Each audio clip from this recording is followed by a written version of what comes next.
What's up, everyone? This is the BumCast presented by Green Valley Wine and Spirits, 344 Commons Drive in Bolingbrook, Illinois. I am your host, HBIC, the head bum in charge, along with just Bologna today. It's the old school two-man show, two-live crew, whatever you want to call it. Happy Monday. Happy Monday, Jason. I'm not going to lie, and this is by no slight shot at the other bums, but I went back and looked. It was September 2024 when we did our last two-man show. Wow. I'm kind of gassed up for this. It feels like, old times. It feels like, like when this started off or whenever Johnny had to take a break and stuff like that. We did a bunch of two-man shows back in the day, but we don't have many of them nowadays. So I'm excited. We're going to kind of ping pong topics off of each other. And it's going to be a fun time. So I'm ready to go, but a little teaser for later. You guys see in the thumbnail, Dougie will be joining us live and direct from Istanbul for Bald Stool Season 2. He's got his surgery today, which is tomorrow in Turkey. So he's waking up right around now, and he's got surgery in a little bit. So he'll join us for the second hour, but it's just us two for at least the first hour. Yeah, just us two. Also, we had to talk with Joey and Dougie. They have to coordinate their PTO. Well, you're the guy approving all of this. You know what? You're right. That's on me. Management needs to do better. But yeah, Joey's on a Mescal business adventure, business trip, whatever you want to tease. Actually, you know what? They're technically both business trips. I mean, Dougie is a content machine. This is what's good for Dougie is good for all of us at this point. He's been pushing the bums hard. And yeah, Joey is doing a little bit of bums business in the motherland. So I guess you could, we're not expensing those work trips, but at least they're working during their holiday. We definitely are not. I want to start off. I don't usually do this, but I want to start the show with some breaking news today. Okay. I went to the gym. Oh, hell yeah. New year, new you, even though it's a month late. Yeah. Well, speaking of a month late, I signed up for a new gym membership a month ago, and I got billed today for it. I was like, you know what? I should probably go start using it. So I went. You know what? Even though I signed up a month ago. That was a savvy veteran move by you. You don't want to go New Year when all of the Joe Schmoes are trying to do their New Year's resolution and hogging up all the machines and, breaking everything. You waited a month, and now you got the gym all to yourself again because, as everyone knows, New Year's resolutions are done by, NFL playoff season. So you're good. You're good. No, I'm good. Yeah. So I was a little sore. I went in. I raw dogged it. I didn't stretch. I just went right to work, and I'm gonna see how my body holds up. It lasted about 30 minutes, and then I was like, "All right, we're done here. Probably should stretch next time." Happened. Calves got a little tight, So no threes, no basketball, man. So I signed up to a gym closer to the house, and no gym. No basketball court. So it's just a lot of exercise equipment. It's cheaper. It's closer. I don't have to pay tolls. And frankly, I was getting sick of fighting off a bunch of high school kids to go play basketball. Especially open gym. There was no school today, so I bet you that gym was chock full of kids. That you probably was fight. At 10 in the morning. They probably would have been full. So I just got sick, because even so, before like all the high schoolers would take over, I have to deal with the senior citizens playing pickleball. You're caught between ages where you can't hang out with the olds, but you can't hang out with the youngs. No, I need by yourself. I need middle-aged hour, man. Damn. You know what's funny is I saw a I forgot where this was. Somebody got in trouble for serving minors and something like that. It was a bar was legally told you can't have anybody under 25 years old. And I'm like, that's actually a bonus. And I'm like, what age would you be? I'm willing to kick that up to 30. Would you go to a bar that's they won't let anybody in under 30? Because I kind of like that. I like that too. I do like that. Back when I was, I've told you this numerous times that back in my day when I was promoting and everything, that all those music fests should have been 21 and over. Oh, well, yeah, but yeah, they would lose so much money. But yeah, no, I'm fine with that, man. Because like back when I was going to the gym, it was like, yeah, they had like the 3 basketball courts, but then like they only have like one half of the court available for shooting around. The rest was all just pickleball. And I'm just like, all right, I need like a middle-aged dad, like time slot, man, like 12 to 2 or something. Just give me the dad slot so I can go in and shoot around, have to deal with high school kids or senior citizens grunting on pickleball. Dad hours. Yeah, dad hours, man.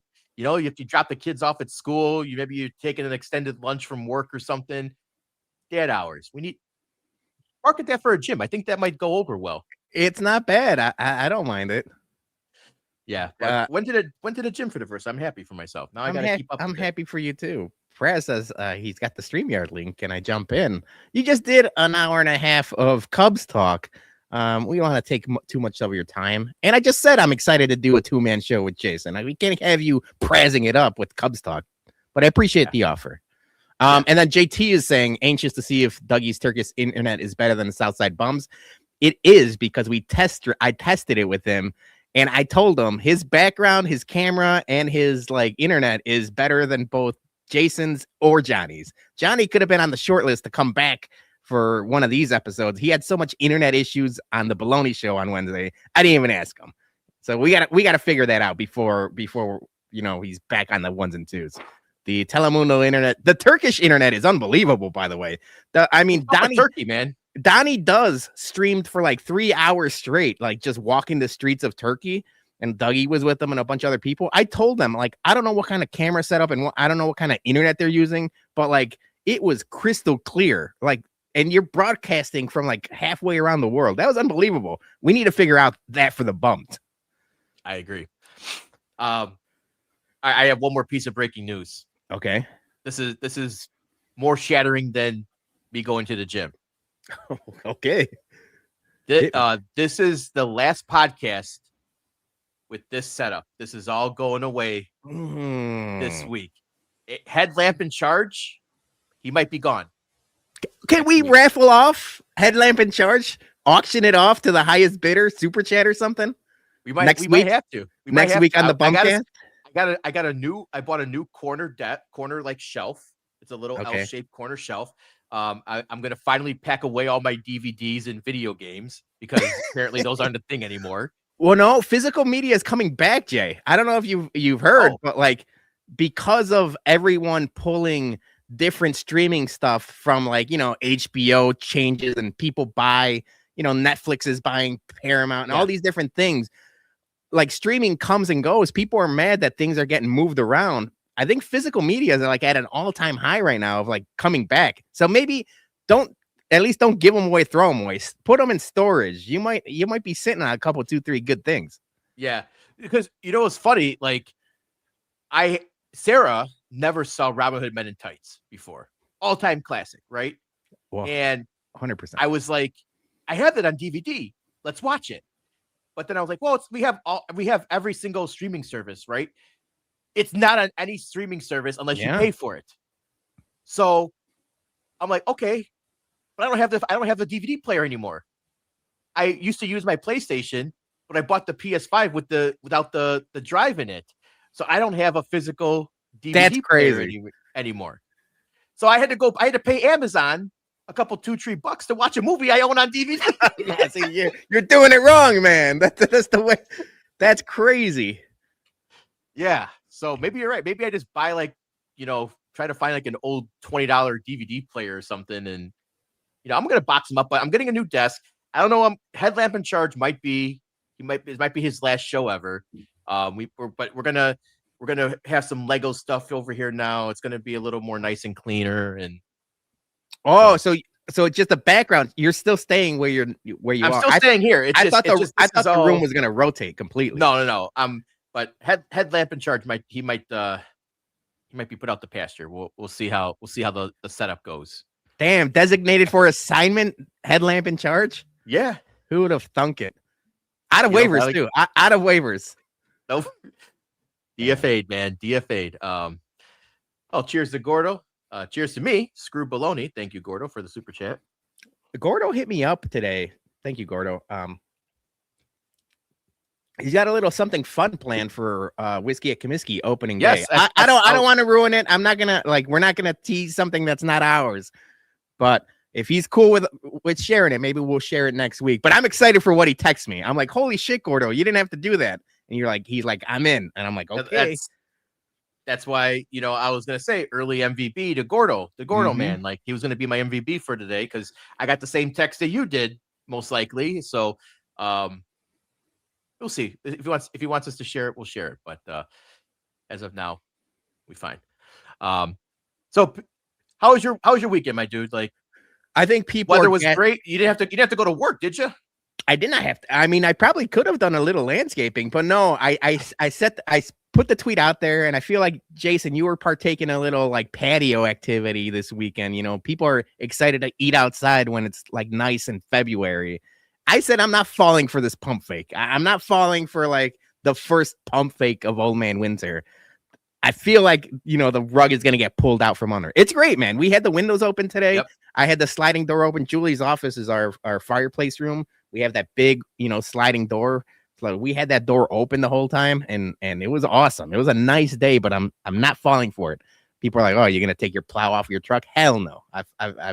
I've been around, So I almost took the floor mats out of my car this week. I know you said you wanted to change the floor mats, and we do the same thing. We have like the WeatherTech or whatever. Yeah. And I'm like, nope, I'm not doing it until at least closer to when baseball season starts. That's when I'm ready to go. But we did go out, like a lot of couples. It was Valentine's Day. We didn't go out on actual Valentine's Day. We went on yesterday.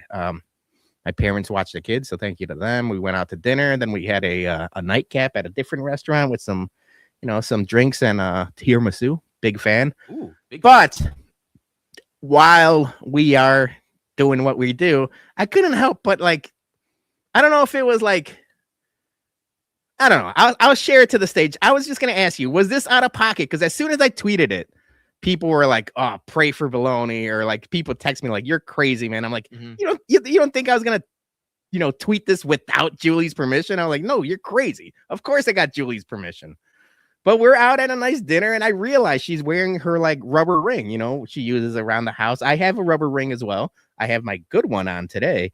But when I'm landscaping, I just have like those sports rings that you could put on. But Valentine's Day weekend, I figured she's showing off the diamonds. We're at a nice restaurant. Nope, she had the Amazon ring. I'm like, what? Where's the ring I paid for? I literally I had to trade my car in 20 years ago, or close to 20 years ago. Was I out of pocket for this? No, I don't think so. Okay, I'm with you because like. If I was out with Sarah and she didn't have the ring on that I paid for, I would be a little upset too. Now, granted, I don't usually wear my wedding band around the house, but when we go out, I always make sure it's on. So maybe I'm out of pocket for not wearing mine. Yeah, I think if you're not wearing it on the regular, you have less of a complaint or room to complain about. Yes, and there was one time where we were out and she forgot it, to wear it, and because she took it off while she was cleaning, and I was like, "Oh, where's the ring?" Because she always wears it, and I just I need to get like a silicone like rubber one like you, because I bought like the heavy ass tungsten. Yeah, mine's tungsten, and like you hit that thing on glass and you can hear it throughout the house and everything like that. So it's a little heavy, man. I'm not gonna lie. I picked out a heavy ring. So I need to go get me a lighter one, which I would probably, wear continuously then. But yeah, I wear mine when I go out. So I can't really say. So you're not out of pocket. I'm siding with you on this one. I didn't think I was out of pocket, and she realized it too right away. That's why she let me tweet.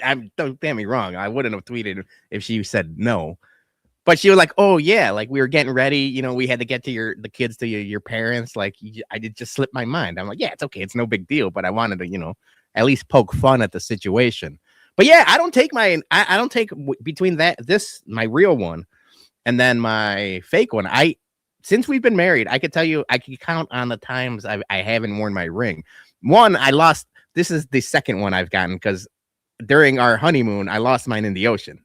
The real one didn't last 1 week. But ever since then, it's on, baby. So I think I got a right to complain.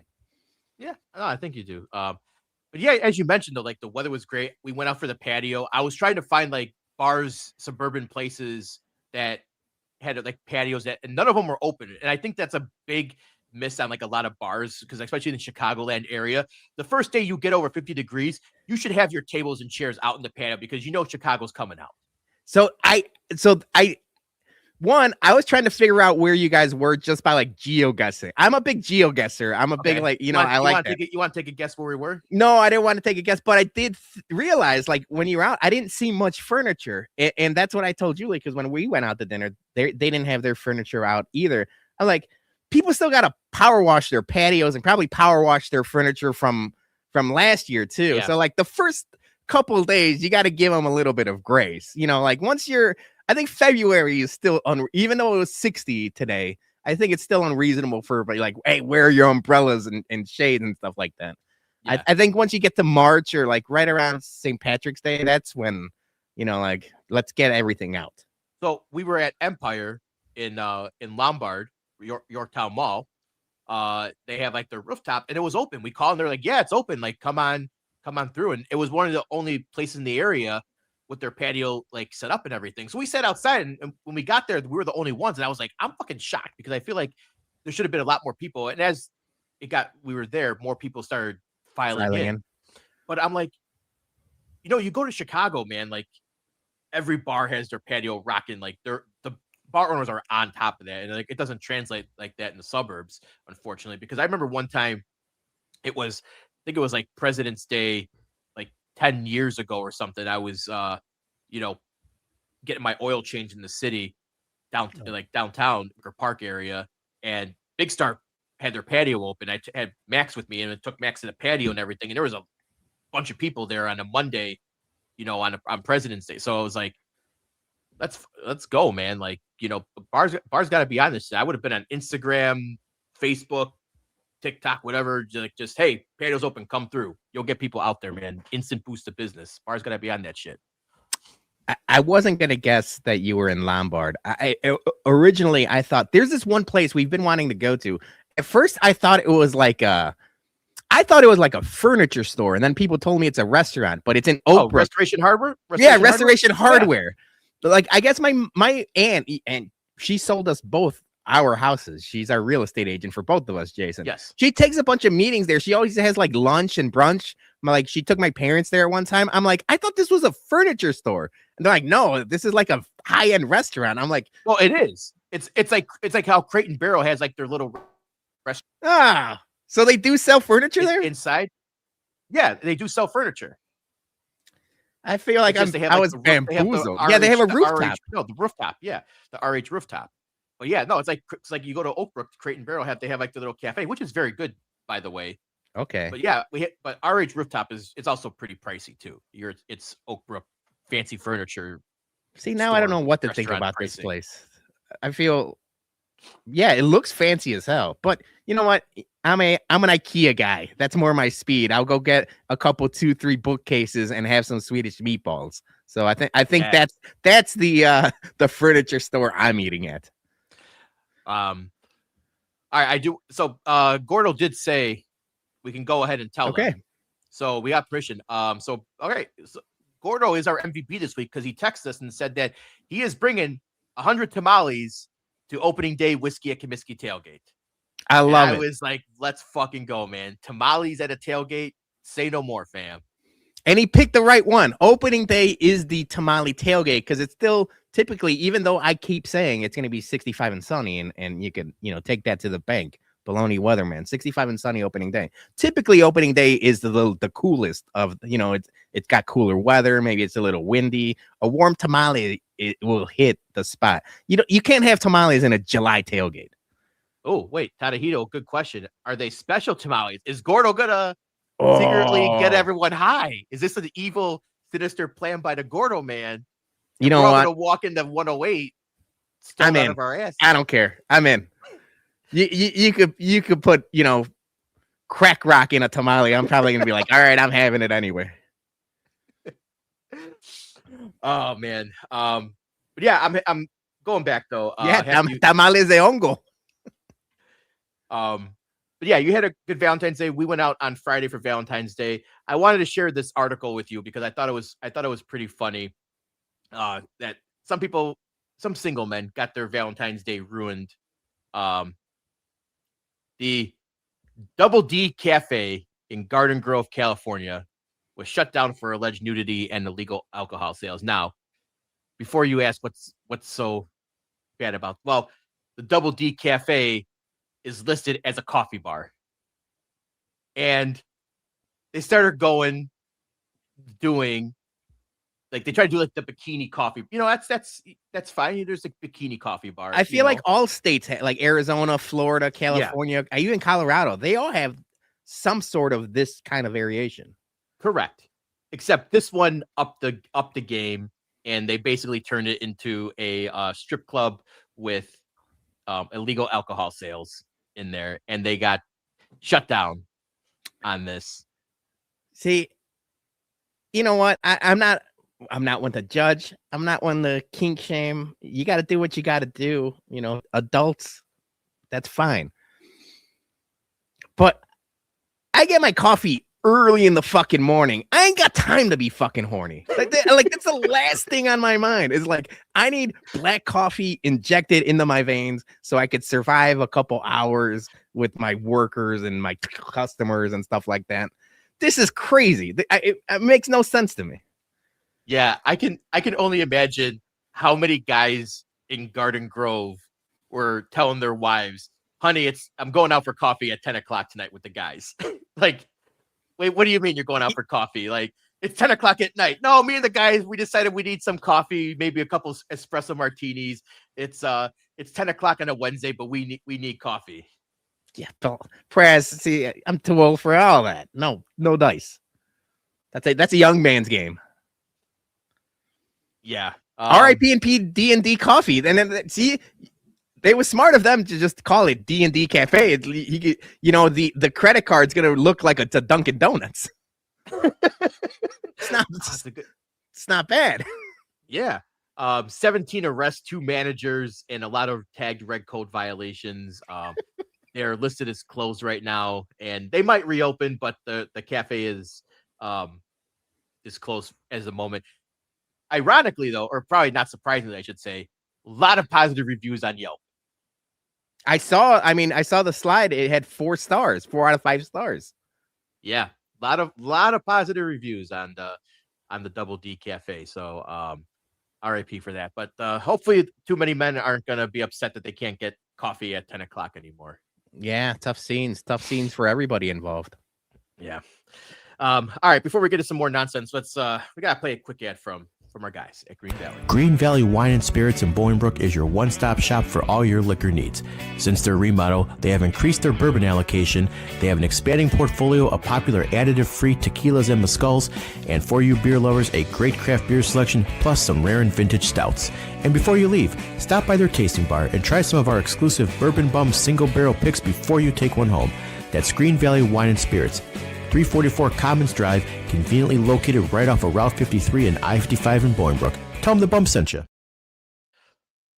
Ooh, I actually just picked one up. That's our Nulu Toasted Weeded pick. I just cracked open a new bottle of it.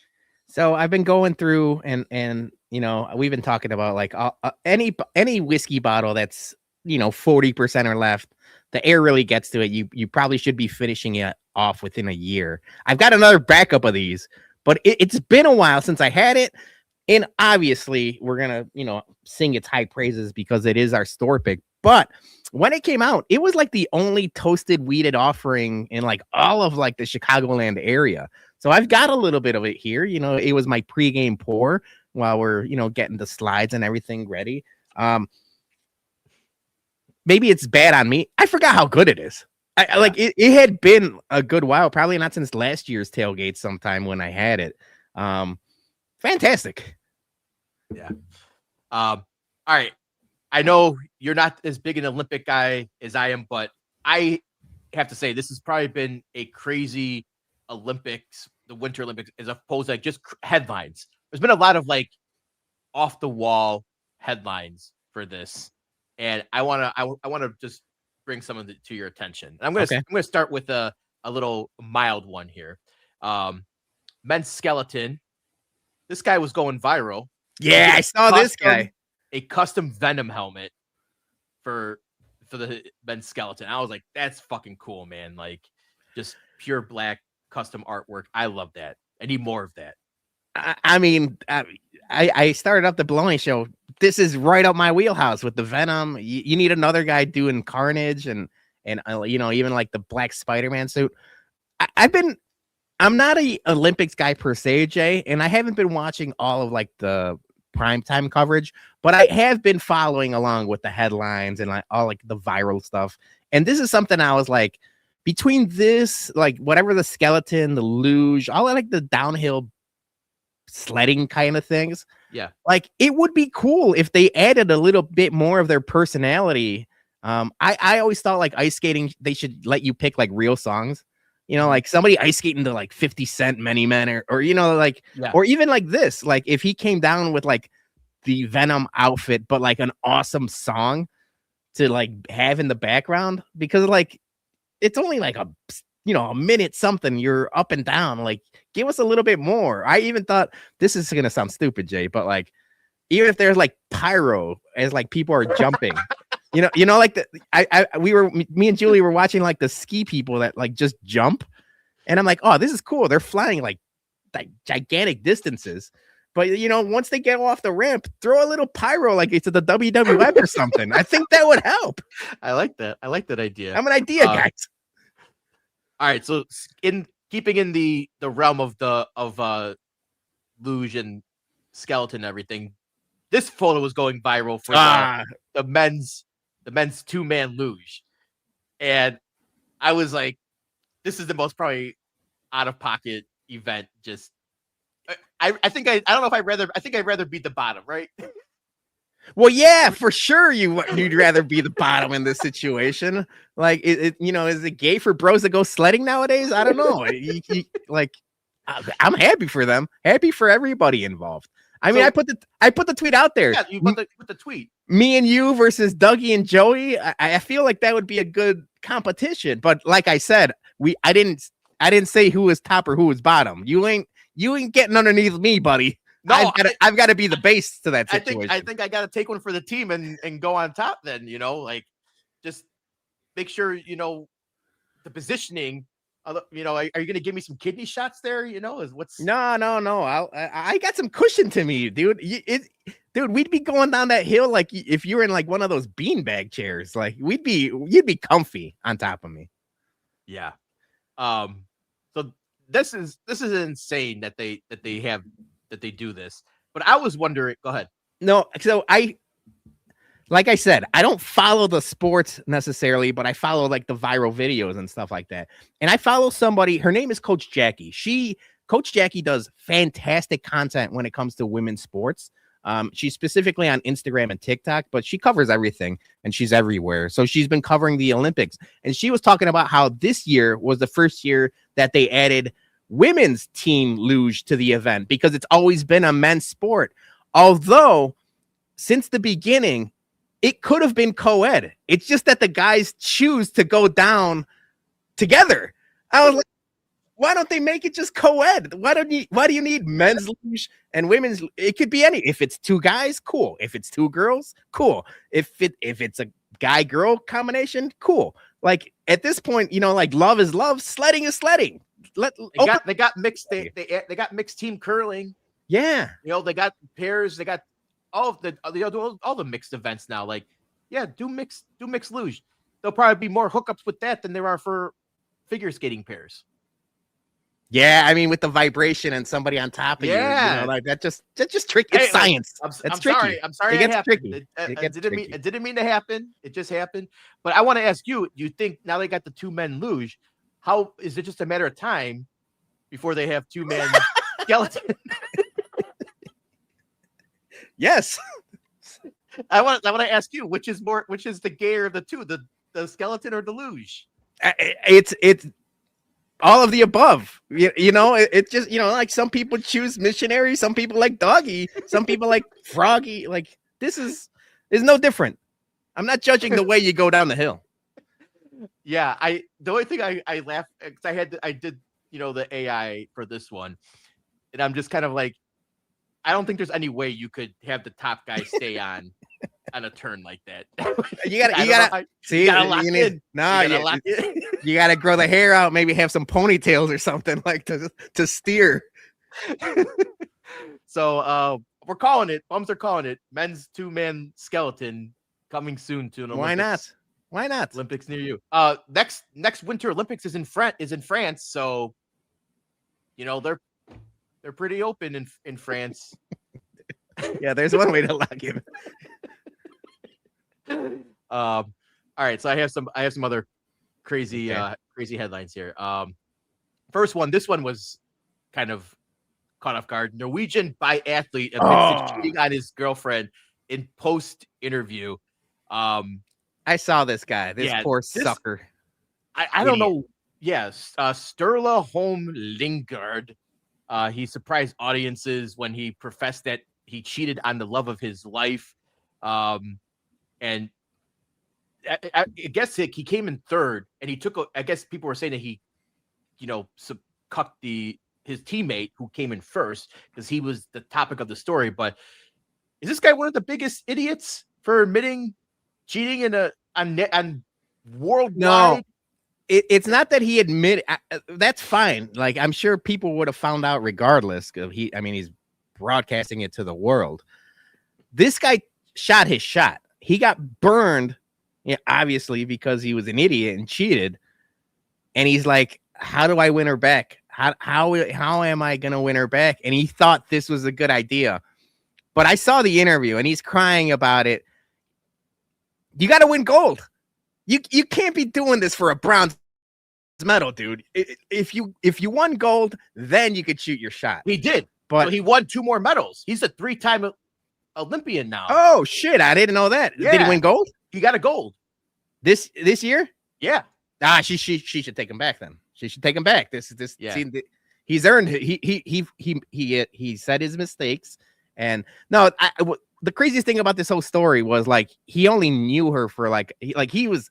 I thought that maybe they were married for 30 years or something. Like 6 months. He was like they were dating for 6 months. Yeah, come on, dude. Like, it's crazy. Yeah.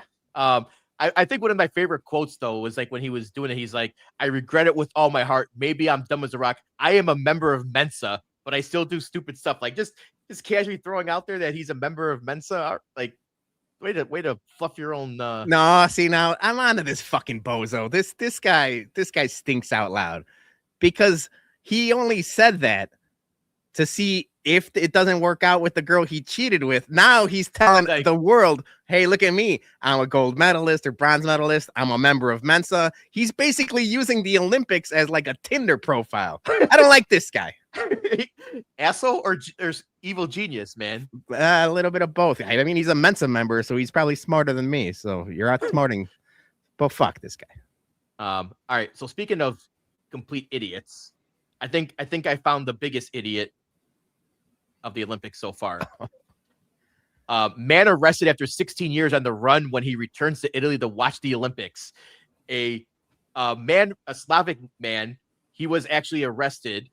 He went to go back to watch Italy take on Slovakia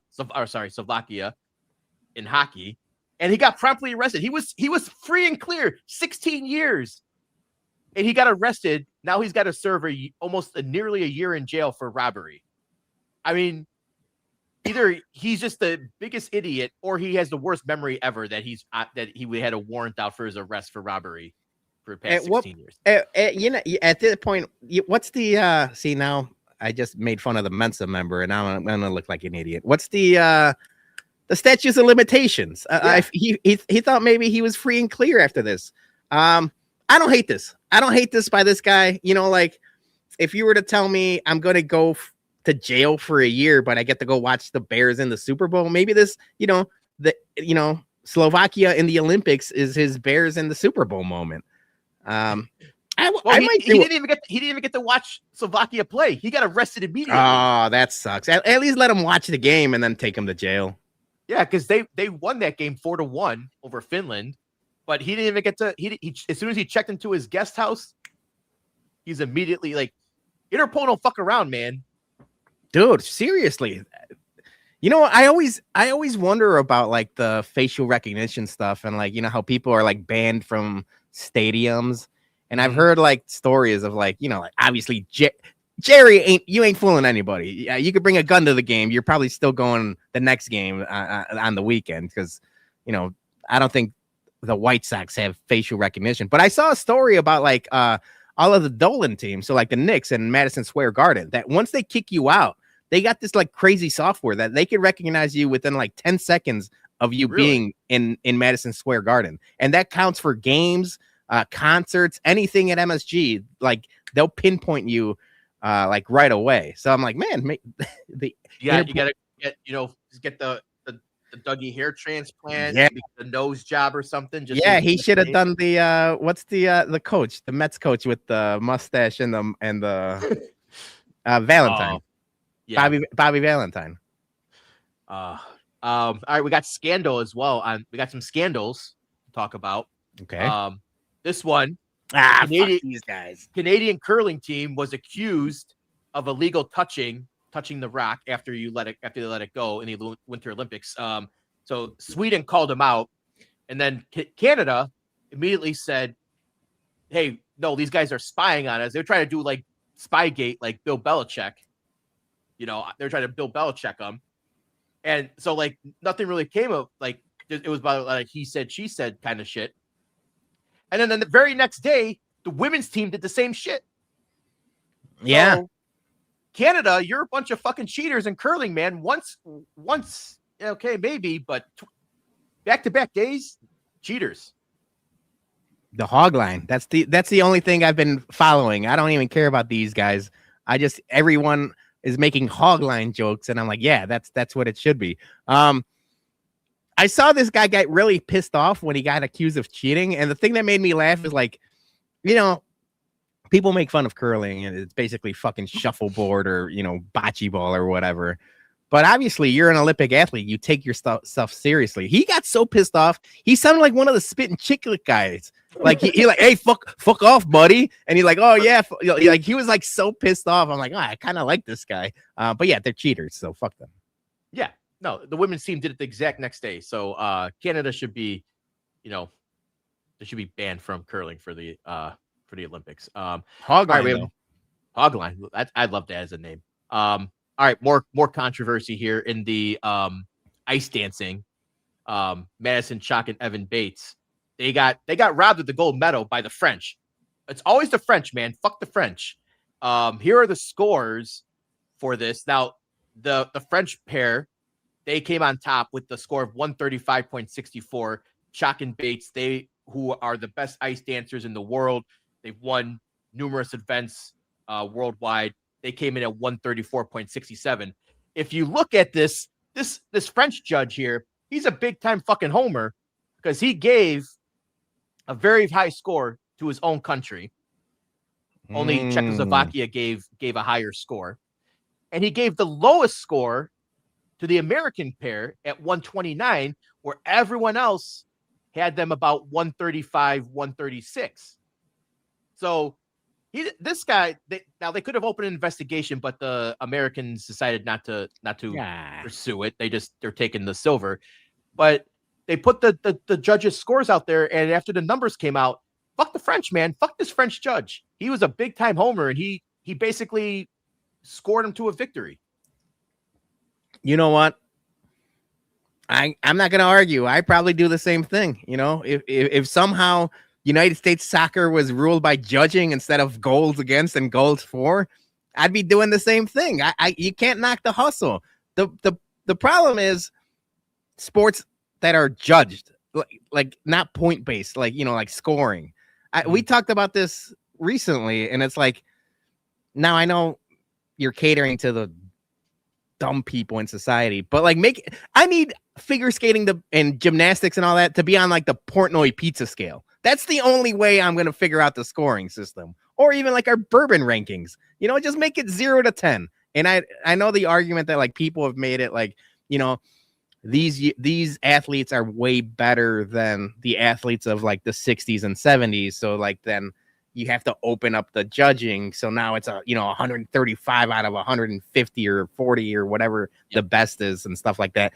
Change it. You got to figure it out and simplify it. Yeah. I think the easiest solution is you can't judge your own country. Like when the French are skating, the French can't vote. That makes sense. Skating, the Americans judges can't vote, or have an alternate country to come in or something. But I feel like get the homerism, nationalism. Can't vote on your own country because obviously Chalk and Bates should have won the gold and they got screwed by the French. So yeah, but this is a problem with all judge-based sports. I mean, it's been the issue in boxing forever since I was a kid. And my uncles were ordering pay-per-views. You always got that one crooked-ass judge. I remember, I think one of them was Adelaide Bird. I remember that name forever. You can't judge sports like that. Give me points. Actual goals.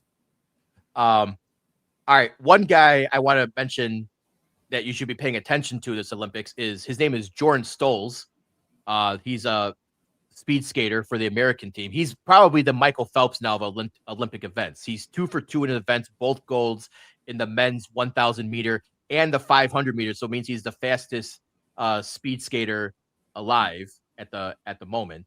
But he's got 2 more events to go. He could sweep. He's a favorite in the 1500 and he's a favorite in the mass start event. But he's young too. He's only 21 years old. He's going to be around for a couple more Olympics. But they showed this picture and a lot of talk was made about the quad god, that bum. skater. Yeah. Ilya Malinin. Sorry, I can never say his name. He does all his quads. I want to show you the real quad god.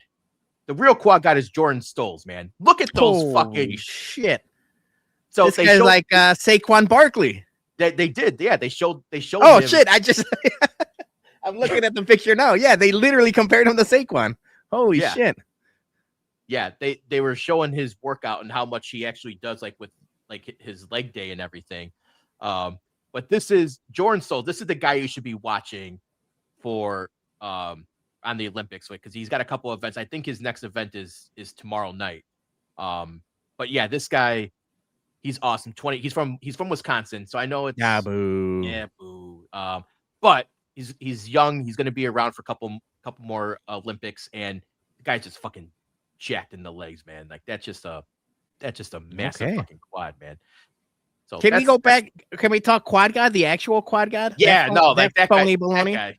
Yeah. Don't you that guy me, because we're in the bums group chat and you were singing that motherfucker's praises, and like everyone like, oh, he's like the Simone Biles of men's figure skating. There's no chance he could lose, and everyone's like, one, I found out that he gave himself the quad god nickname.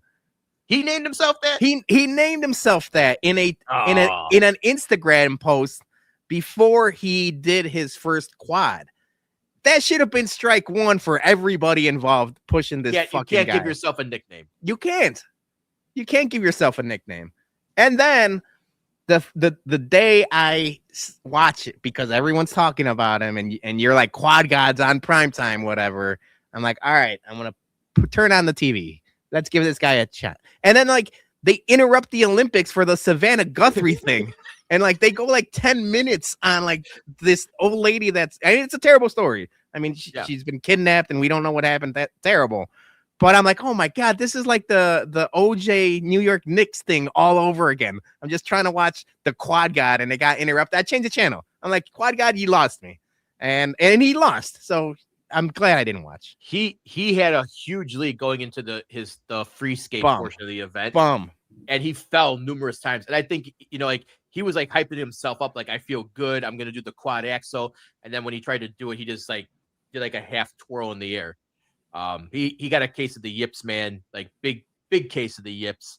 And you know what? I'm gonna be honest, I kind of blame the media too with this because they gaslit him up so much and they did so much like profile. I did too. I'm not gonna lie. The fake news media is what you're blaming. This is gonna slippery slope we're doing. Like they put so many like profiles on him like during the primetime coverage and like we're just interviewing like doing all these segments like, oh yeah, like are you gonna do the quad axle? Are you gonna do the quad axle? Like, and I think all the pressure and attention got to his head, and that's why he fell 3 times.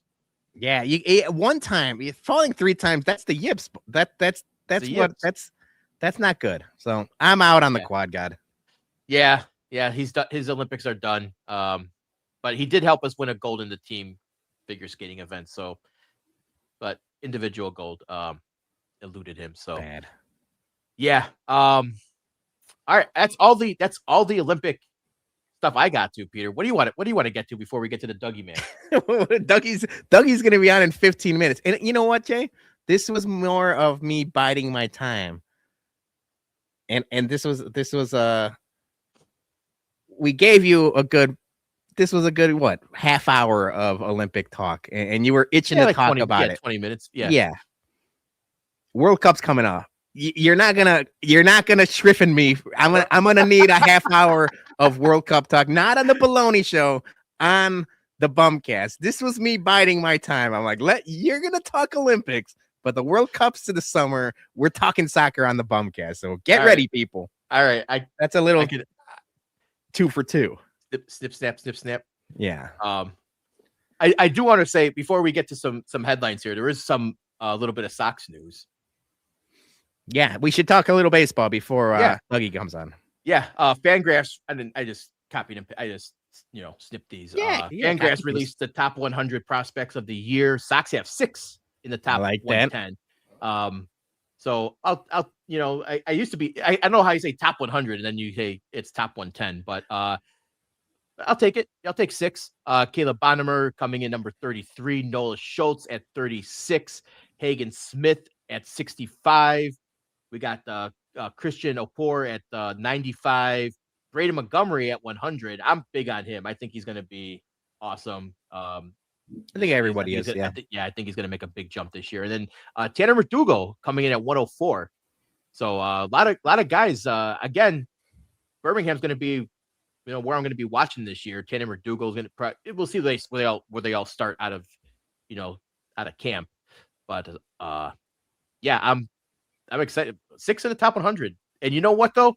I feel better about this group than I did about the Mankatas and the last time we had like everyone like in the top. That's easy to say in hindsight, Jay, because Mankata was the number 1 overall prospect, when he came. I was out on him from the beginning because he first game he struck out like 3 times, and that was was it. One game, you're like, that's it. Yeah, I'm out. He struck out too many times in his first. No, but dude, when Mankata, Eloy, Robert, that whole group came up, everyone was just as gassed up as this guy. What I do like more this time around, this rebuild, is the depth, right? Like, because you already got a bunch of guys up here. We're like, the second half of the season was fun to watch, and we all sang the praises of Colson Montgomery and Kyle Teal and Edgar Caro, and you guys got, and then you guys, whoever, we have all of this to look forward to, plus the number 1 overall draft pick coming this spring. So it's like, this is how you rebuild an organization. We talk about it all the time with the Bears, and it's like, I keep saying, like,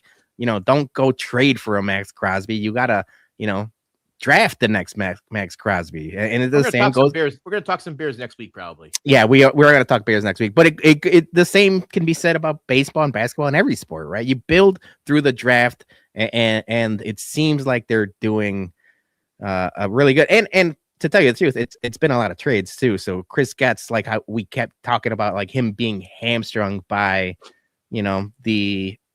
the Jerry's, like just like the Jerry rules, basically, where you can't spend money. He's being creative in the ways he trades and signs players and stuff like that. I like it, man. I think obviously the arrow is pointing up. You had the farm report last year. I think you're gonna have to bring it back. You're definitely gonna have to bring it back. Yeah, bringing it back. All right, one other piece of Sox news, and it's not related to the team itself, but to us with tailgates. I think we have to call this the bum effect. This is another Jerry effect. I don't know if it's the bum effect, the Jerry effect. I'm saying it's the bum effect, because when I went to go get tickets for opening day and some subsequent games as well for our tailgates, red coupons don't include B anymore. It's a separate item, and it's $13 more. What are we doing? I mean, is this our fault? Did we force everyone to jack up the Sox to jack up parking rates? Because I didn't want this. They needed to consult. I did not want this. I apologize. They didn't consult the bums before this happened. No. You know what? I think it's a good thing.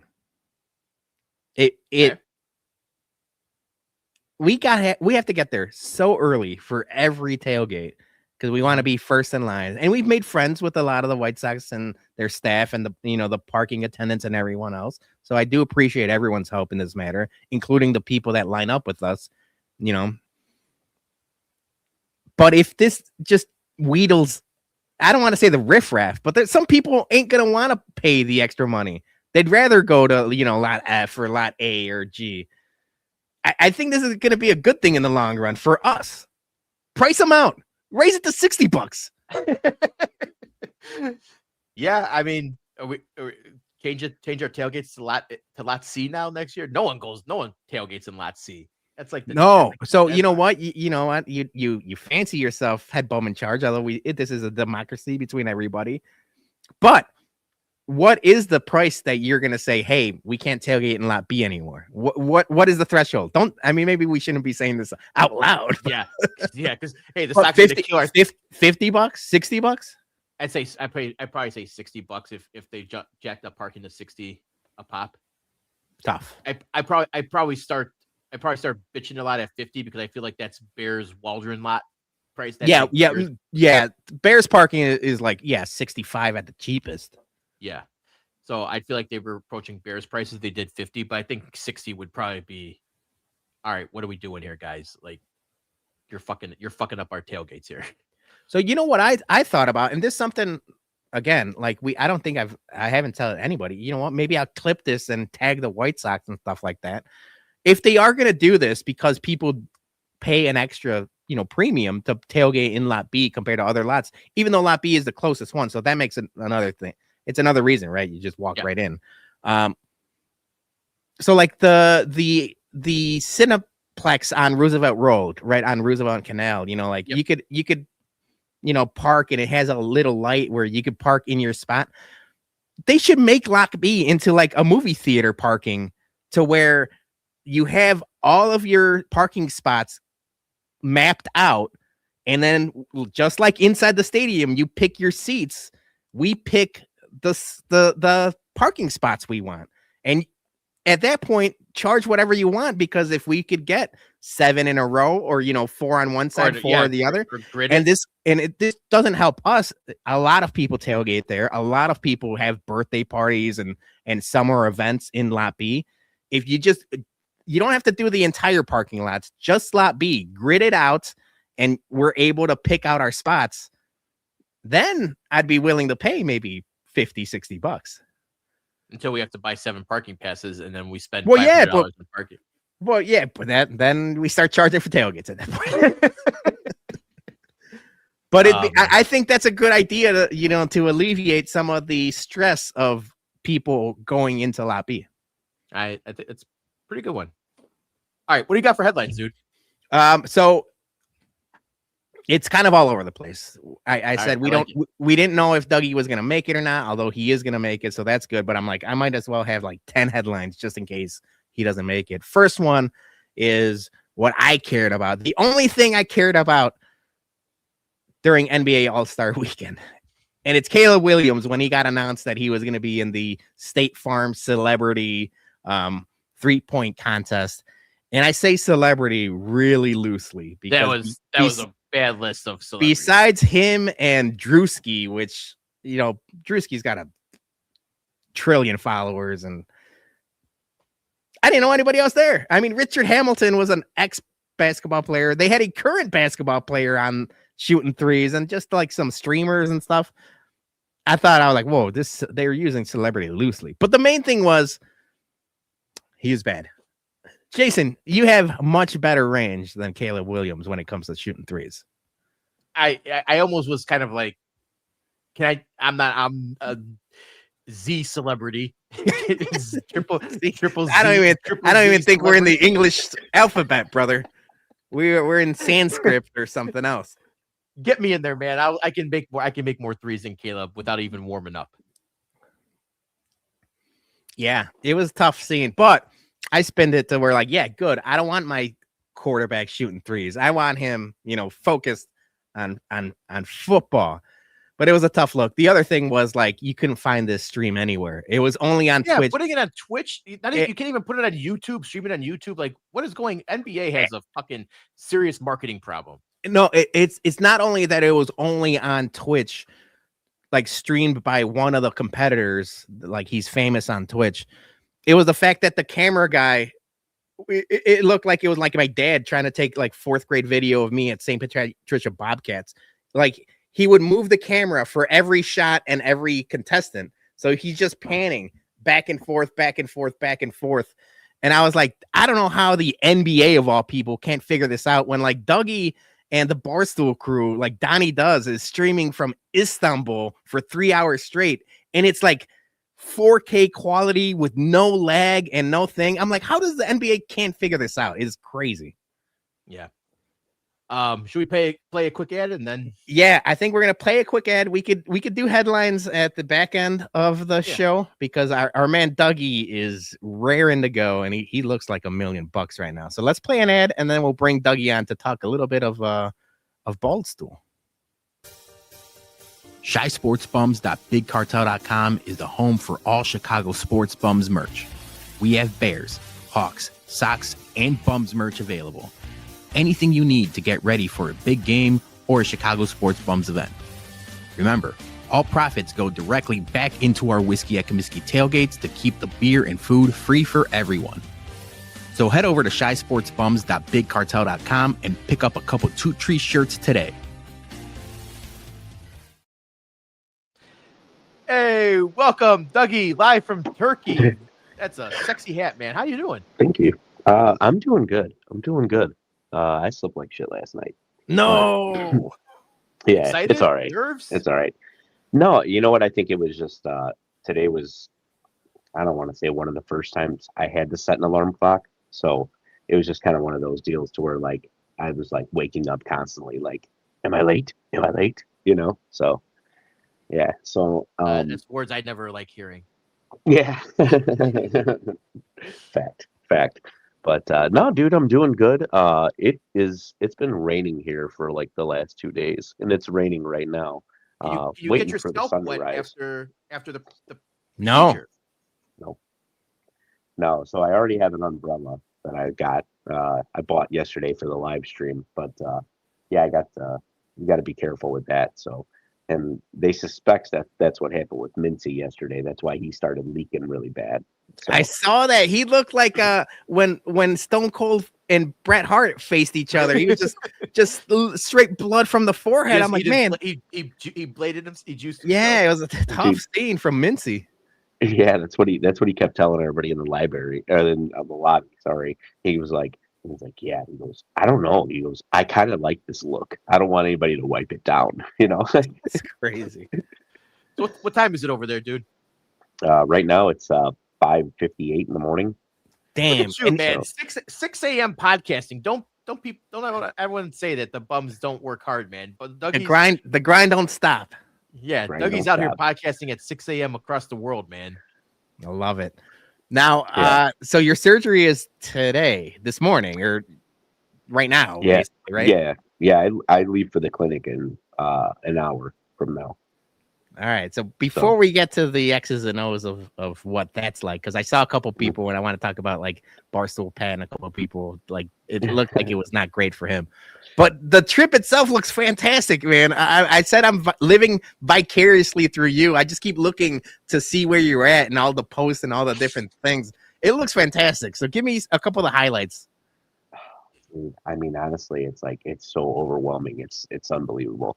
I mean, I will tell you, like Jason as a foodie, you would just be like, that's where I'm like, I'm It going looks like crazy. you're eating a lot of burgers. Those boys are eating a lot of burgers. I had one double lamb burger yesterday, which was top notch. But yeah, dude, it's a lot of kebabs, a lot of wraps, stuff like that. I fuck with that all day, man. Yeah. Yeah, and I mean it's all like dirt cheap. Yeah, we did have the wet burgers. We did have those too. Yeah, but, I saw you did the Lady and the Tramp with Mikey Betts, and we clipped it and posted on the socials and stuff like that. But a lot of people were doing the wet burgers like throughout the trip. And explain to people what a wet burger is, because it sounds kind of weird, but I think it's like right up my wheelhouse. It sounds fantastic.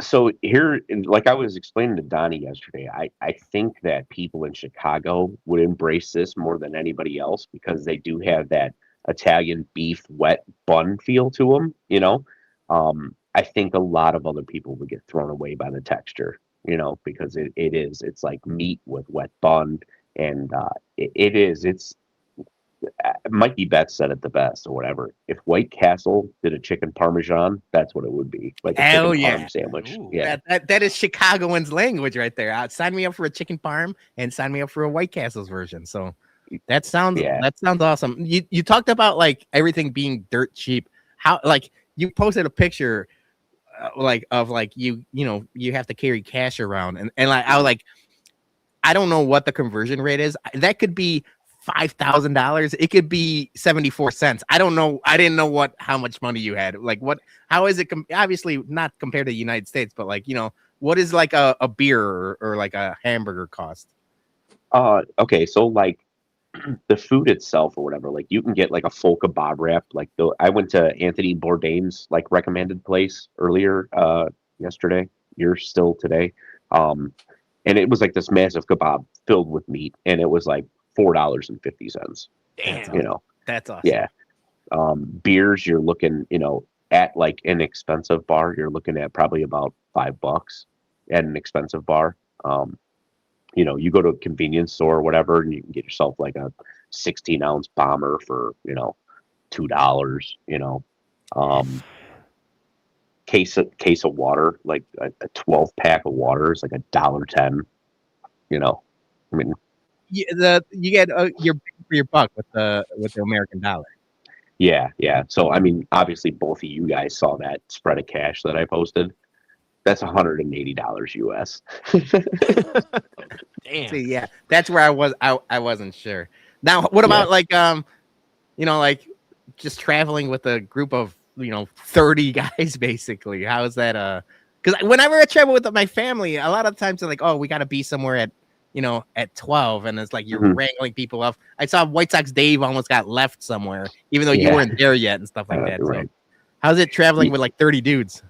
Yeah, it's exactly as you would expect. It's a lot of pin dropping, like, hey, we're here now, and then it's like, tracking the pins and stuff like that. It's a lot of that. Me and this one dude from Connecticut, we were getting ready to go on the yacht, and we all split up into cabs because there's a cab station like right across from our hotel, and we all split up into cabs and everything, and me and him ended up going. Everybody else was like 4 or 5 deep in these cabs, and it was just me and him. So we all split up. We're heading to the yacht. The yacht leaves at a very specific time. Like, that's the one thing that we were told, like, you have to be there at this certain time. So me and this dude Sam, we like I'm sorry, Mikey, we get dropped off in the middle of nowhere. This dude literally just goes, I'm like, this is the spot? He's like, yes, this is the spot. I'm like, okay. And he goes 500, which is equivalent to, like $3 or whatever. But it was the fact that he dropped us off in the middle of nowhere. And so I hit up White Sox Dave. I sent him a text. I'm like, dude, drop me your pin. And I look, and I'm like, 27-minute walk. I'm like, oh shit. And we've got 15 minutes to make it to the boat. So me and this dude are freaking the fuck out. So needless to say, or whatever, We end up jumping in another cab. We get there about 15 minutes late. The yacht had to come back into port to get us. That Oh, sucks. Yeah. So, and and the cool thing is like Donnie and White Sox Dave both were like, dude, it happens. Don't worry about it. They didn't get on the yacht. They made sure that like they got us where we needed to be before they went and got where they needed to be. So it was cool, but it was still just a freak out moment.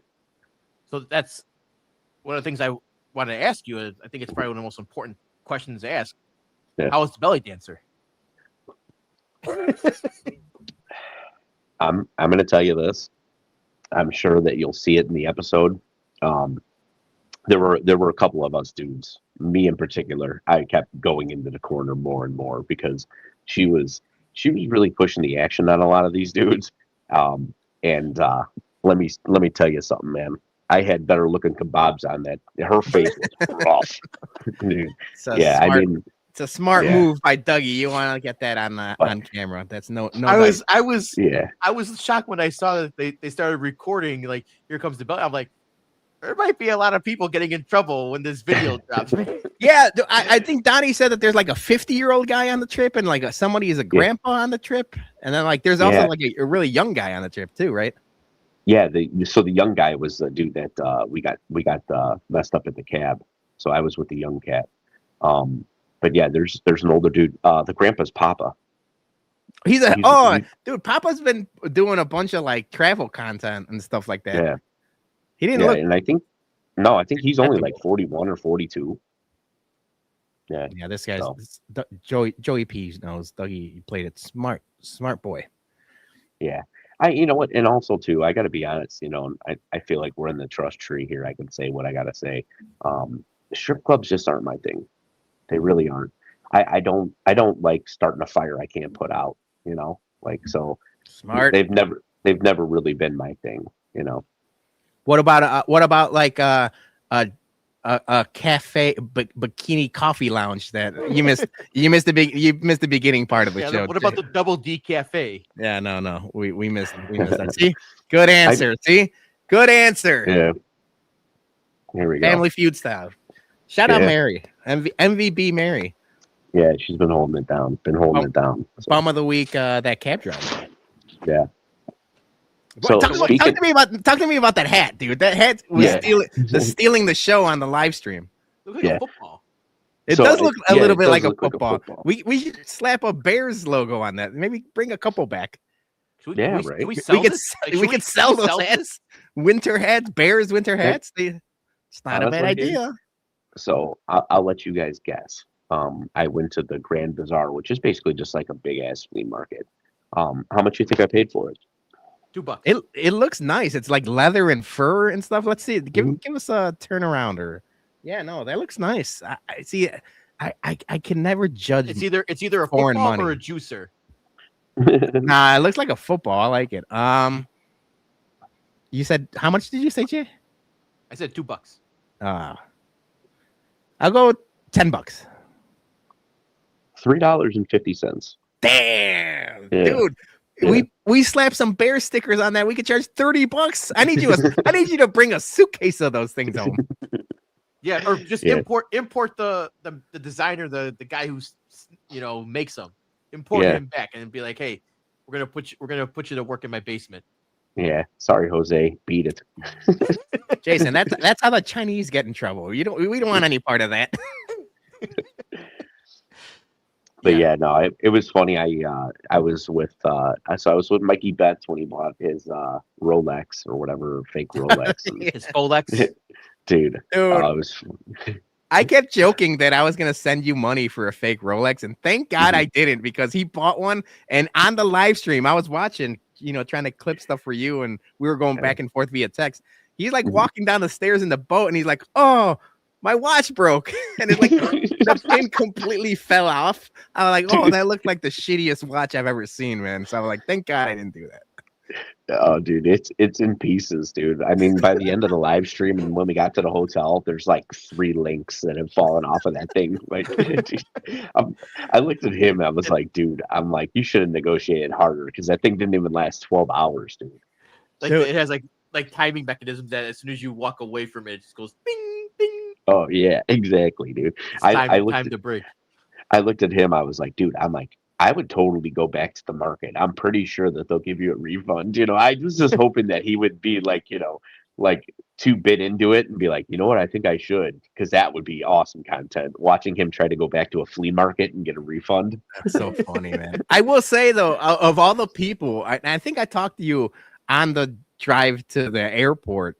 I was Mhm. like, Mikey Betts. I've been following Barstool for a long time, and like he's fairly newer on the scene, but he's a Chicago guy. He's a Chicago fan, and he mixes it up with like the Chicago guys and Big Cat and everybody. And I was like, I feel like Mikey Betts is like I knew like you guys were gonna get along pretty well. It's like he's like right up the White Sox Twitter sphere, if you will. Like, obviously he's not part of it, but like he would fit right in with everybody. Oh yeah, dude. Yeah, the moment. So how I kicked it off, and I just wanted to set the tone right away. I was like, "Hey, Mikey," I'm like, "I just want to introduce myself." I'm like, I go by Dougie, and he goes, "Oh, cool, dude." He goes, "What's your deal?" I'm like, "Well, just from the bottom of my heart, fuck Jerry Reinsdorf," and like right away it was like two brothers hugging, like because he gets the bull side of it, Did we just become best friends? Yeah, right. But yeah, dude, it's just been, hanging out here and there or whatever. And then last night or whatever, we obviously had the Lady and the Tramp wet burger moment. Yeah, that was And funny. yeah, just I looked at him, I'm like, "You want to split a wet burger?" He goes, "Yep." He goes, "You want to try at the same time?" I'm like, "Yep." I'm like, "Lady and the Tramp?" He goes, "Absolutely." It was the negotiation was like 15 seconds. Yeah. So what's the worst thing you've ate out there, or weirdest The thing? worst. Yeah, maybe weirdest thing. So 2 days ago we had a lower intestine sandwich, which is basically just like spit roast lower intestines. It was actually pretty good. Not gonna lie. You know what? I made a face, but it sounds a little bit like I don't know if you've had like tripas, like a tripa sandwich. If they're fried, they're not bad. Yeah, so it's on the spit, and then they take it and chop it up, and then they like throw it on the flat top. So it's got like a crunch to it with peppers and stuff, and it was pretty good. But yesterday they had this thing in Asia because we went over to Asia, and it was basically it basically was like a penis. It was a penis with like basically like rice and meat stuffed in it. And I got to try and find the picture of it. Nope. It, I'm good. Dude, it was. That sounds gnarly as hell. Yeah, but dude, it was really good. All of us were like, "It's really good." Jason, would you try? Istanbul penis? No, I'm out on anything like dick shape. I'm out on like. Oh yeah. Oh man, no! I don't think I could do it. I don't think I could do it. Nope. Holy hell! Nope. Yeah. I don't do like the Rocky Mountain oysters. Any of that stuff. Yeah. No, I'm out on balls and penises. Because now you put this out there. Now Gabe's gonna be out there calling you a penis eater all day. I enjoyed it. Yeah. No one's judging. No one's judging. Yeah, right. Circle of trust. But yeah, no, I mean, dude, overall, like it has just been, it's been cool. Just making friendship. Like that's the one thing that like everything that's out here is like all these guys are out here for the same exact reason.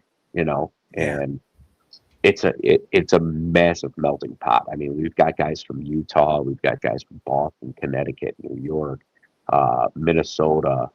Dude, the weirdest thing ever. And I'm sure that at some point we'll have this guy on our podcast. I meet this guy. His name is Sam. Looks like Sami Zayn. Okay. Looks like Sami Zayn. Massive Twins fan, massive Vikings fan. But overall, more than anything, loves wrestling. Oh, so nice. I'm like, yeah, this guy's like the trio, and he's a big cigar smoker. So, okay, but yeah, I mean, honestly, that's what has been crazy is like there hasn't been one asshole person, which is I thought for sure, like Yeah, that someone was gonna stand out, or just the odds of some guy. Yeah, you get 25 dudes and together, and obviously there's going to be somebody, but no, it's been good. Maybe credit to Dave and Donnie for vetting everybody. Yeah, good vetting brackets. So tomorrow, depending on how I feel, we're actually supposed to go to like a Turkish basketball game. The team comped us 15 tickets and 2 media passes. Bums can't get credentialed in Chicago, but maybe Dougie's going to be covering Istanbul basketball for the Bums. Basketball. I love it. Yeah. The funny thing is like all the massholes or whatever are going crazy because Shane Lockett is fucking like the team captain here. I heard something about that. Yeah, so it's like former Celtic, right? He's the team captain. Yep, exactly. And he's like here, dude. Like if you say his name, he's basically like Michael Jordan here. Oh no shit. So no Turkish bath? I was gonna say Turkish prison. So I have not done a Turkish bath, and I can't do one now. Yeah, too late. So the reason why I didn't do one, it looked super underwhelming. And it wasn't close. There's one that's really close, but it's in the tourist area, and it's like close to $200. Not really my thing, because the big billing of it was like a 45-minute massage, and I'm just you could get that out. Yeah, like I didn't want to waste my time. I wanted to do like the whole bubble treatment like they did, but this place doesn't do it. People that went were like, it was a thing, and I was like, the more and more people that went, I was like, they didn't like it, All right, so surgery is in a couple hours and stuff like that, and did you get anybody? I saw like last year, Eddie was holding Dave's hand, or like trying to get in the room, or like like you kind of go as a buddy system. Anybody going to be your support system or anything like that? So I have gotten offers from both Wonton Don and Dave to hold my hand. So we'll see. We'll see. Yeah, I mean, it could be. It could be. They were holding down Pat yesterday. Well, Pat was like twerking on the table. So that was crazy. What was the cause? Was he like nervous? Was it? No, he was getting the shots to the dome. So that was the anesthesia that made him do that? Not even the actual surgery. No, he was getting, because you get 30 to 40 shots to the dome, and I didn't know it was that many. Yeah, so before you're numb, you're getting all those shots. Yeah, whatever. Like local anesthesia or whatever, like almost like getting a tooth pulled or whatever. Yeah, but I at a bigger scale, I imagine. So the shots to your brain made him all fucking. Oh yeah, dude, he was. Oh fuck! You know what? That's it. I'm out. For that reason, I'm out. Yeah. Well, I was gonna ask you, Jay. Like now, like Jay, Dougie's doing season 2. Any thought of season 3? But the shots are saying no dice. Here's the thing. Like, I don't know if it's worth it for me to get the hair treatment just so I can keep shaving my head. That's a good point. You've always been a shaved head guy. Yeah. That's great. I just might have to just do it a little more frequently now, so it covers up. But I used to, like go like once a month. But I'm not gonna spend thousands of dollars just so I can shave my head. Yeah, never mind. Sure. I don't even know why I was asking you. I should have just went straight to the boss.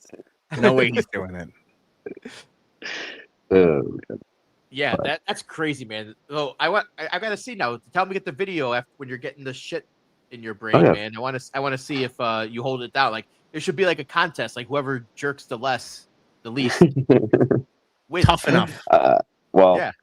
Speaking of which, little bombshell that I got to drop on you guys. I found out 2 weeks, no offloading the boys. That's the thing that would have set Jason off.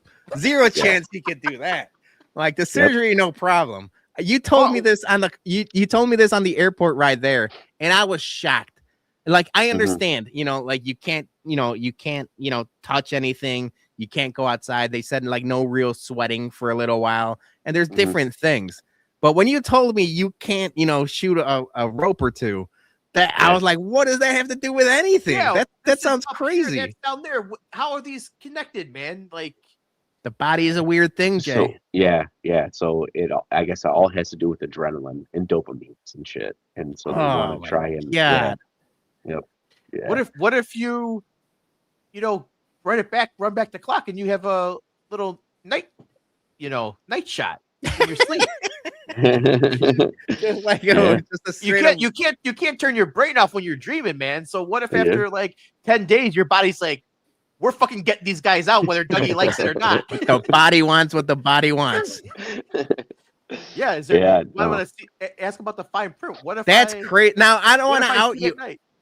We got all of the wives seem to be in the comments, so I don't want. I'm not outing any of your personal business, but I would generally say between all of the bums. Yeah. When was the last time you've gone 20 days without doing? I don't think that's physically possible. Yeah, I don't know.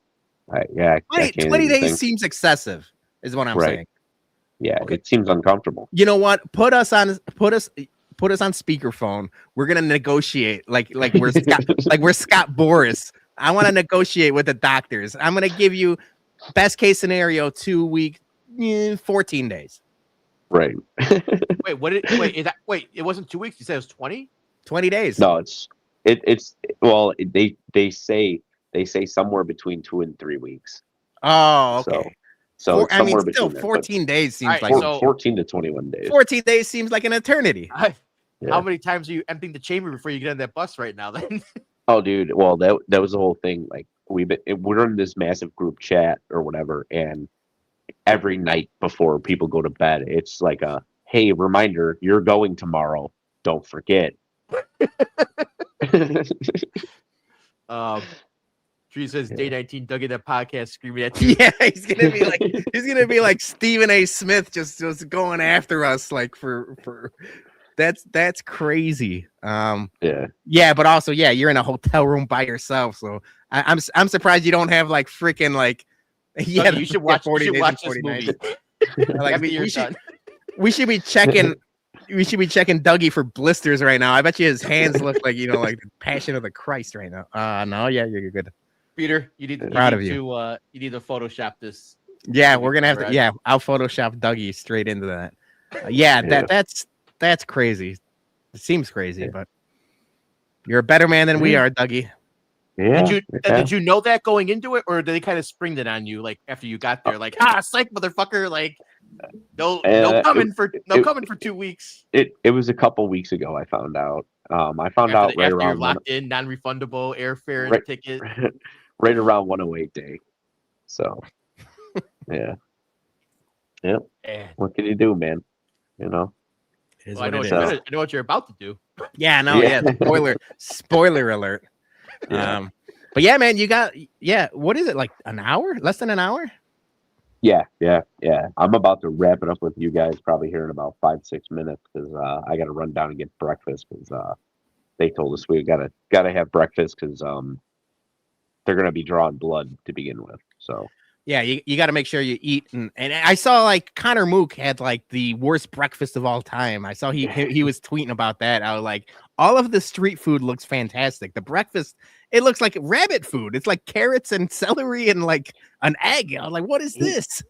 Bro, a couple of those dudes have been just dumping on the trip the entire time. They've been going to Burger King and McDonald's every day. I saw that. I saw Pat go to McDonald's. And he's like, this is my lunch. I was like, I would probably try McDonald's once to see how different it is, but you can't be going there all the time. Yeah, I was with Mook and McCarthy, and they decided that they won Burger King yesterday after the flea market, and I was just like, yeah, dude, I'm not having Burger King. So I walked down the area, and that's when I got the double lamb burger, which was lights out. But yeah, dude, I don't know. It's some people just don't like being in other countries. So before you go, any Mincy stories that you want to share? Anything off the wall? oh my god, dude, there are a bunch. There are a bunch that aren't made for being out there. But I will tell you, save them for behind the paywall. yeah, yeah. I will tell you one of the funniest things that I saw was because of the currency and how like how diminished it is. There's really no coins or whatever, and so we got to this like mosque, and like you're supposed to like give a donation, and for whatever reason he thought like he needs to give a donation in the fountain, and so he put a dollar bill in the fountain, and so there's just money floating in the fountain, like Beautiful. and everybody's looking like what are you doing, man? Like, and yeah, there's just basically what would be the equivalent of $2 bill just like floating in the water, but he's a massive foodie, dude. Me and him have been chopping it up about food a lot. Yeah, and the funny thing is about him is even if utensils are like within reach, he doesn't really use utensils, dude. He's like African people, like they how they just dig in with their hands. Yeah, like dude. rice and beans, and you just kind of dig in. He gets at it. And I'm not saying he doesn't use a fork and knife, but like for the most part, like if You're there's saying he some doesn't know stuff, how to. No, yeah. That's my stuff. Yeah. All right. So surgery today, recovery tomorrow. When are you on the road back? When are you flying back? Oh, okay. So yeah, surgery today, recovery tomorrow, and then I'm flying back the next day. So it'll be Thursday here. Yeah, because it's Thursday here and then Thursday when I land there. It's like back to the future. Dude, the days have got me so messed up because I see I've been it's my off season for work, so I'm staying up a little later, and right when I'm going to bed, you're already midway through your day or past breakfast and stuff like that. Yeah. So right now, I'm sure somebody's posting their breakfast. It's all time zones, man. I can't figure them out. Yeah, dude. Yeah. So the sun should be rising here in a little bit, or probably not because it looks like it's raining again. Yeah, it looks like it's raining again. So yeah, it's 6:30 here. So see what happens, man. Yeah. I'll be following along, dude. I'm gonna be following Donnie. I'm gonna be on Twitter tweeting your shit and clipping what we can, dude. This has been, it's fucking crazy, but it's awesome. You've been killing it. So yeah, thanks. Good luck. Good luck with everything. Enjoy your breakfast. Enjoy your jerk. Thank you. Yeah. Yeah. I hope everybody likes that 1 day thread and just so it's nice and clean and everybody can just check it all out at once. Dude, I said it, and credit to you, man. That's the way to do it because you see everything in one singular thread and it's not blowing things up. You've been killing it. But yeah, man, let me know. Let us know if you need anything. Not we can do anything, but stay strong. I'm sure you'll be better off than Pat. Yeah. And if I have decent Wi-Fi, which I'm hoping that I do or whatever, I'm gonna make so I've been updating that thread at the end of the night because it's hard to without Wi-Fi get photos to process on Twitter, even though you got full signal. Twitter's been broken on our end too. It was down really? in the United States for an hour today. Oh shit. Okay. So my game plan is to start this thread today, and then hopefully continually update it with different pictures along the time. Thank you, Sarah. But I'm going to tell everybody, I'm going to try and put up the warning stuff on some of the pictures if I think it's too graphic. It's going to get, I didn't want to, I wasn't going to make a pun, but I was going to say it's going to get hairy. Yeah, right. So I'm going to do that or whatever, just not to freak people out or whatever. So if you got a light stomach or whatever, just don't click on some of the shit. Yeah. I could deal with blood. I just can't deal with broken bones. So I think we're okay. Okay. All right. So before I sign off, I'll give you guys one last look. Yeah, one last one. Right.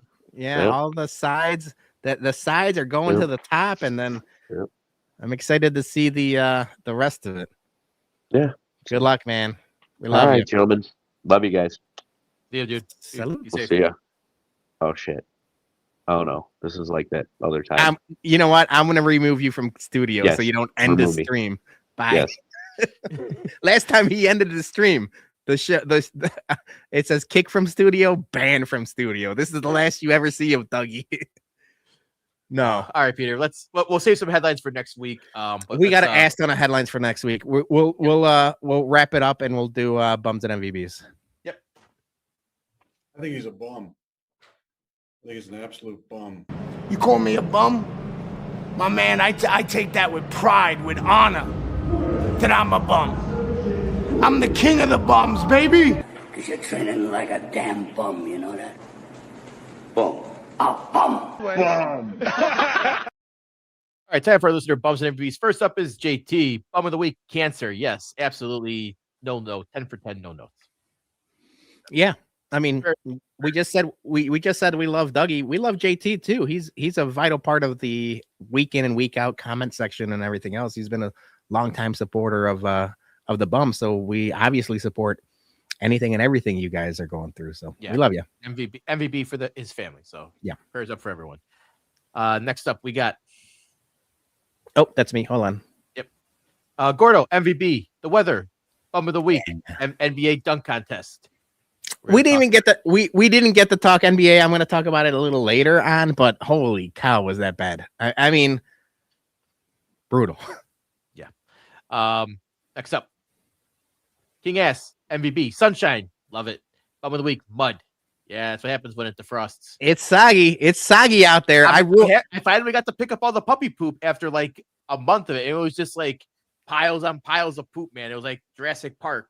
It was one big pile of shit. No, it's been brutal. You know what I did? I was helping my mom do a little bit of like housework at her place. I don't know why my dad wasn't around. I mean, he is around, but he didn't do anything. I ruined a pair of Hokas. I ruined a pair of Hokas because it was so muddy. So I'm right there with you, Sam. Yep. Colonel Bourbon, fine Southern gentleman. Colonel. MVP, weather this week, eating on the patio tonight. Absolutely enjoy it, my man. I did it yesterday. Season. It was wonderful. Wonderful. I don't care if it's fall spring. Yes, Julie's correct. It is one big pile. That is one big pile of shrimp. Love that commercial. That's a good commercial, right? Yep. Next up, we got Joey P, MVB, Dougie for an amazing once in a lifetime experience. And bum of the week, all the places I've been this week that run out of Cerveza Indio because it's too popular. It's true. It's the number 2 ranked beer.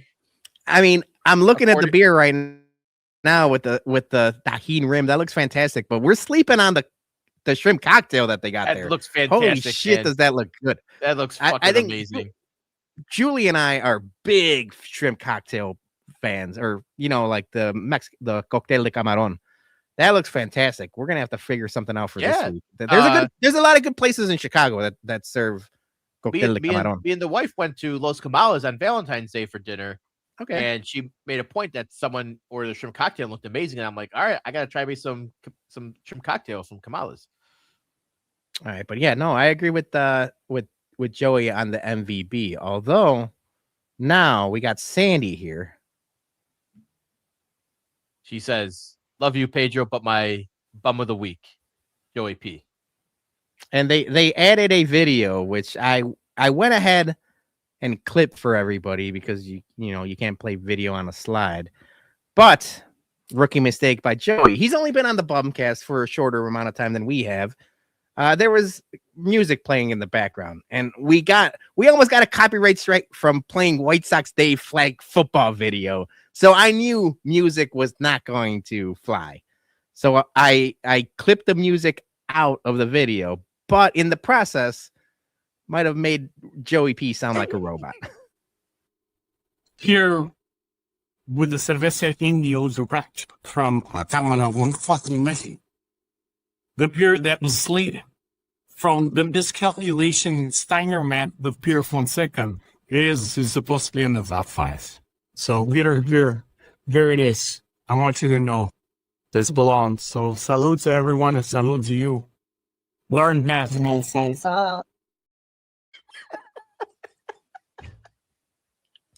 Lay off the Indio, Joey P. How drunk was that? I swear to God, I didn't mean to do it. When I cleaned the audio, it was supposed to just take the music out of the background. It made him sound so drunk. I'm like, this is perfect. This is perfect. Joey P, lay off the Indio. Hermano. Lay off the Indio. My goodness. Oh my God, that's fucking great. Auto-tune Joey P. All right, next up we got This is it. We got one last Mailman one. Jack, MVB, a long weekend. My wonderful wife Chris and I took much needed break from reality and returned to this beautiful weather today. It's Bum of the Week, the annoying return of political campaign commercials relentlessly annoying us. I'm happy he called us out because like I told Sarah the other day, I can't wait till the Olympics are over and I don't have to watch commercials. I can just DVR everything and fast forward. There's the elections ain't till November and every other fucking commercial is a political ad already. It's annoying. It's gonna be a long summer. It's gonna be a long summer of stuff. Yeah. Bum of the Week political ads. All right. Peter, kick us. MVB, I got a couple. Obviously, it's Valentine's Day, right? So we got MVB all of the wives. I had a beautiful dinner and drinks with Julie yesterday, but MVB to all of the lovers out there. So I'll start off with that. I got MVB Dougie, just like Joey P did, because I mean he's going halfway across the world. I mean, obviously he's getting his hair did, but a lot of it has to do with the content and promoting the bums, and he's been doing a great job of doing all of that. So we got to give an MVB to Dougie. And then the last one, it was someone, when I started the Bologna show, a lot of it is like stuff I want to talk about, nerd stuff. But a lot of it is also content. And I wasn't necessarily the biggest Dave Kaplan take that fan. He had an interview with the Barstool guys on the stretch today where he gave a bunch of different stories. He talked about Sean Kemp and Scottie Pippen. That story was crazy. He talked about Jed Hoyer. He talked about a story about Kevin Garnett and Ronnie Fields. It was just like an hour full of just stories about his career. And he's had a long and illustrious Chicagoland, sports career. I thought that whole hour was fascinating. So it's right up my wheelhouse. It's what I like to listen to. Not necessarily like the sports stuff, but like behind the scenes of sports stuff is like, that's why I think for both of you, like, if we just got like an hour, it doesn't even have to be on video, but just to talk to Mark Giangreco for like an hour, that's like white whale stuff because like, he's just got stories for days. So I got to give a credit to Eddie and Chief and obviously the Cap Man. I thought that was an hour of fascinating television. And then Beeflo followed it up with an hour with Danny Lance, a Barstool Chicago producer who basically produces all of the Chicago guys. I thought that was really interesting too. It's that kind of stuff, that behind the scenes, like behind the baseball, if you will, that I really like. So MVB to everyone involved there. And then my bum of the week is something we talked about earlier, and Gordo talked about it. NBA All-Star Weekend is so broken. And this goes for like the bigger picture too, because like the Pro Bowl, I think drew like the least amount of views ever. But the dunk contest, the NBA Saturday night, the fact that like you just couldn't watch Caleb Williams shoot threes anywhere else besides a shitty Twitch stream. And then the game itself, like I don't think anybody cares about anymore. It's just a tough scene, man, because like people were bragging. I saw somebody tweet out there that like the NBA All-Star game had the most amount of views in the last like 10 years, but it was like stretched. They aggregated all of the Telemundo streams, all of the like the streaming and like that's funny. That's funny business. That's funny math, guerrilla math, if you will. It's just like it's unwatchable at this point. Julie has been waiting for a bum of the week. I wasn't able to clip the video in time. I'm going to save it for next week. I do want to talk about it. That's a little tease because it's something she wanted to, like me to mention. But I didn't have the video, but I will do that next week. But no, the NBA weekend, don't get me. We didn't get to talk Michael Jordan either. We ran out of headline talk. Maybe we're not talking Michael Jordan. There's ice. No. It was ice. I think the one thing I was watching NBA All-Star Afternoon because it was on at 4 p.m. in the afternoon because of the Olympics. Yeah. I think the 3-point contest still has some, legs to it. Especially when they get like the high, like having Dame in there, and Devin Booker. Like you got some good names in there. It makes it interesting. And we were sitting around and I was like, let's wait until the slam dunk contest is over, and then we can go out and get some tacos, for Valentine's Day. And like we're waiting. They're doing Ludacris is trying to rap, and he can't sing 90% of his lyrics because they're on TVs. For some reason, the first song he picked was "Move, Bitch, Get Out the Way." you like if you ever know the lyrics to it, anyone already knows almost all the lyrics for that song. You can't sing 90% of that song, so I don't know why he picked that. But the NBA dunk contest starts. I lasted like 5 minutes, and I was like, I looked at my wife, I said, I don't care about this anymore. Let's go. Yeah. I think we've grown out of it. I mean, the Bulls stink, so that has a lot to do with it too. But we've grown out of the NBA product. Yeah, what was it? I think it was like Jalen Brunson from the Knicks. He's like, they interviewed him. He's like, yeah, I don't want to be here. Nobody cares. Nobody cares about that thing. And the one thing I will say is I saw somebody talking about how Damian Lillard and Steph Curry are trying to for next year have like the best 3-point contest ever. They're recruiting everyone. So like maybe that'll get some viewers if you have like the best of the best to do a 3-point contest. But I think Kevin Garnett was the one that said that like that LeBron James broke the All-Star game, and it's probably true. Yeah. All-Star weekend was terrible, and no one cares anymore. Yeah. All right. I'm gonna start my MVBs. Obviously to all the wives, happy Valentine's Day. To Dougie, good luck, and to the Gordo man for offering the tamales for Whiskey at Comiskey. Hell yeah, Gordo. We appreciate that. That's gonna be awesome. I got 2 bums. My first one, I'm gonna go back to Olympic coverage here, and it's NBC, their coverage. And I mentioned earlier how they've been gassing up the quad god and profiling him, spotlighting him and everything. And it's like he fails, right? But when it comes to the Olympics, I am a big homer. I'm like you when it comes to like USA in the Soccer. World Cup. I understand that. Yeah. Like you're Mexican, but you root for, you go hard for Team USA and everything like that. And I'm like that way when it comes to the Olympics too. There's a skier, Eileen Gao. She born in America, went to Stanford, lives here, models for designers, but she decided to ski for China. And her mom's from there. Her choice. Fine.